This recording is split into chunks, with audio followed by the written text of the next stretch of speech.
ദിവസവും രാവിലെ സങ്കീർത്തനങ്ങൾ കേൾക്കുന്നതിനായും മറ്റുള്ളവരിലേക്ക് എത്തിക്കുന്നതിനായും ഈ ചാനൽ സബ്സ്ക്രൈബ് ചെയ്യുക. 81 സങ്കീർത്തനം. നമ്മുടെ ബലമായ ദൈവത്തിന് ഘോഷിപ്പിൻ, യാക്കോബിന്റെ ദൈവത്തിന് ആർപ്പിടുവിൻ. തപ്പും ഇമ്പമായുള്ള കിന്നരവും വീണയും എടുത്ത് സംഗീതം തുടങ്ങുവിൻ. അമാവാസിയിലും നമ്മുടെ ഉത്സവ ദിവസമായ പൗർണമാസിയിലും കാഹളം ഊതുവിൻ. ഇത് ഇസ്രായേലിന് ഒരു ചട്ടവും യാക്കോബിൻ ദൈവത്തിന്റെ ഒരു പ്രമാണവും ആകുന്നു.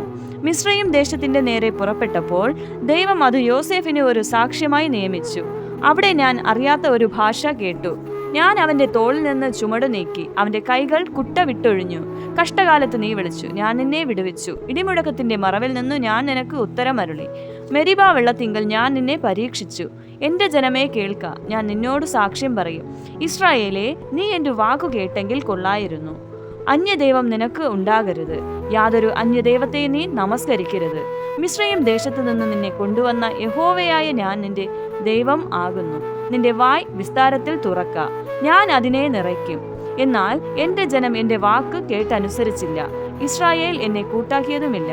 അതുകൊണ്ട് അവർ സ്വന്തം ആലോചന പ്രകാരം നടക്കേണ്ടതിന് ഞാൻ അവരെ ഹൃദയ കാഠിന്യത്തിന് ഏൽപ്പിച്ചു കളഞ്ഞു. അയ്യോ, എന്റെ ജനം എന്റെ വാക്ക് കേൾക്കുകയും ഇസ്രായേൽ എന്റെ വഴികളിൽ നടക്കുകയും ചെയ്തുവെങ്കിൽ കൊള്ളായിരുന്നു. എന്നാൽ ഞാൻ വേഗത്തിൽ അവരുടെ ശത്രുക്കളെ കീഴടക്കുമായിരുന്നു. അവരുടെ വൈരികളുടെ നേരെ എൻ്റെ കൈ തിരിക്കുമായിരുന്നു. യഹോവയെ പകയ്ക്കുന്നവർ അവന് കീഴടങ്ങുമായിരുന്നു. എന്നാൽ ഇവരുടെ ശുഭകാലം എന്നേക്കും നിൽക്കുമായിരുന്നു. അവൻ മേത്തരമായ കോതമ്പ് കൊണ്ട് അവരെ പോഷിപ്പിക്കുമായിരുന്നു. ഞാൻ പാറയിൽ നിന്നുള്ള തേൻ കൊണ്ട് നിനക്ക് തൃപ്തി വരുത്തുമായിരുന്നു.